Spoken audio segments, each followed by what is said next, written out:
Me with reaction to the president's speech is former Republican presidential candidate, Senator John McCain. Senator, we might be able to blame you, Senator. You didn't win the election. No, I didn't, Sean. But what we're hearing tonight is the BIOB. Let's call it that from now on. Blame it on Bush. Whatever has gone wrong, let's blame it on Bush. And I think the people of Massachusetts last Tuesday pretty well rejected that line of conversation. And you just mentioned a couple of things real quick. He asked the Republicans to be involved in health care. We would love to be involved in health care. We never have been, and we have lots of proposals. I've talked about them with you on this show: malpractice reform, going across state lines, et cetera, et cetera.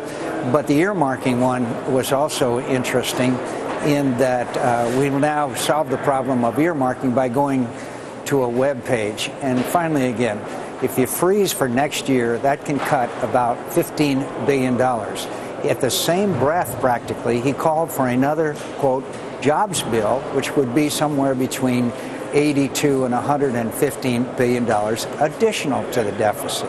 Remarkable. All right, well, the president likes to use the word audacity a lot, but, you know, he did hire all these lobbyists. He did sign a bill with these earmarks. And to quote the president tonight, he said, because of the steps we took, and he's talking about a stimulus plan, he said 2 million more Americans are working right now that otherwise would be unemployed.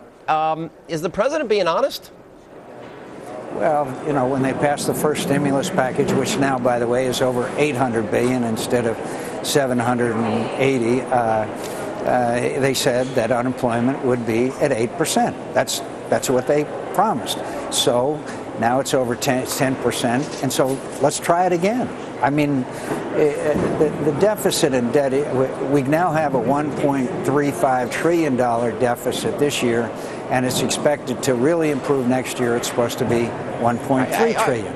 But here's what I'm trying to wrap my hands around. And I think this is important, especially in light of, okay, $787 billion didn't work. We lost 4 million jobs in a year, but the president goes on national television in the State of the Union and says we saved 2 million jobs. I'm having a hard time, if we use the term fuzzy math, it just doesn't seem credible to me. Where do you think he's coming from on that?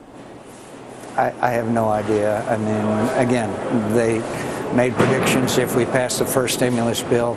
They certainly didn't come true. Now they want a second one. But the other point here, I think the larger point is, Sean, that he lost elections in Virginia, New Jersey, and Massachusetts, all of which he actively engaged in.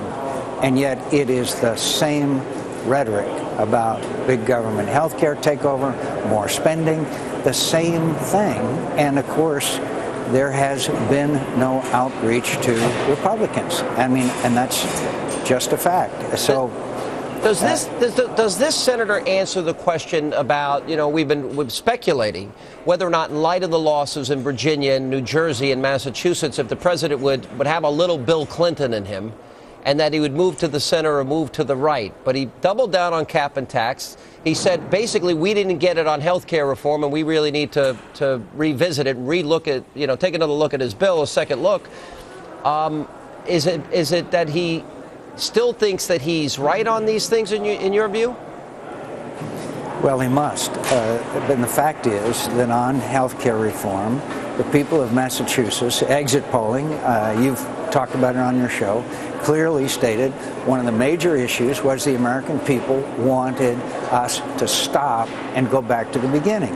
Obviously, he was pushing the same failed health care proposal tonight that the American people, by significant majorities everywhere, say they don't want. Yeah. All right. The president mentioned Arizona in the speech and this particular company here. Now, I'm doing some preliminary research, and I'm hoping that you might be able to help us out here. From what I understand is that the company that he was referring to apparently got $100 million in federal stimulus money, that they created 25 jobs, and that they're about to hire 30 more. Now, I do a quick run of the math. That's an awful lot of money per job. Do you know anything about that company? I do not. I'm in the process of finding out. But I can also tell you that we now have a $40,000 debt for every man, woman, and child in America, and there is no significant effort to reduce the deficit and get us on a path to a balanced budget. We need to cut the spending. We need to have a line item veto. We need to have budgets into law. We need a package.